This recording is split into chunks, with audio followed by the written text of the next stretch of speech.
Marché monétaire et obligataire, exercice numéro 20. On va calculer la duration d'une obligation un peu spéciale. Elle a une maturité de 20 ans. Elle paye un coupon de 0% tous les 6 mois. On demande un rendement exigé négatif de moins 0,25% et elle va rembourser à la fin 100% de sa valeur nominale.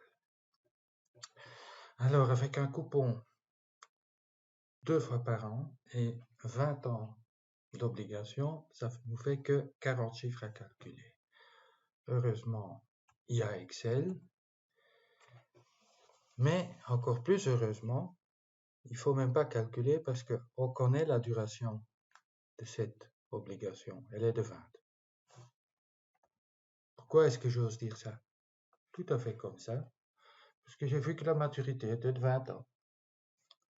Et j'ai pas vraiment décidé que si la maturité est de 20 ans, la duration va l'être aussi. Ce n'est pas vrai. La maturité et la duration sont égales pour une obligation zéro coupon. La duration d'une obligation zéro coupon égale sa maturité. Ici donc 20 parce qu'elle court encore 20 ans. Si on prend la formule de la duration, on doit calculer le prix qui est ici en bas et on doit calculer le flux fois le temps quand il arrive, 1, 2, 3, 4, ou quand c'est des demi-années, 1,5, 1, 1,5, 2, 2,5, 3, etc.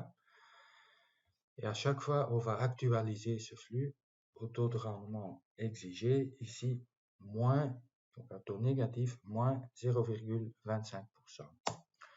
J'ai mis tout ça en Excel, mais comme le coupon est de 0%, mon flux intermédiaire est de 0. La seule chose que je sais, c'est que dans 20 ans, je vais recevoir 100 € de retour. Quelle est la valeur actuelle de 100 € dans 20 ans avec un rendement exigé négatif d'un quart de %?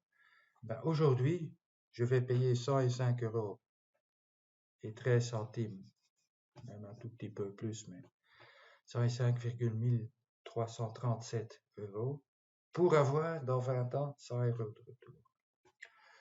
J'utilise la formule et donc ici j'ai 20 fois plus ou moins ce chiffre ici.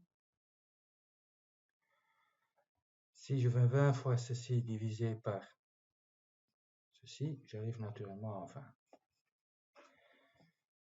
Je fais mes calculs, vous mettez tout ça dans la formule, vous arriverez à 20.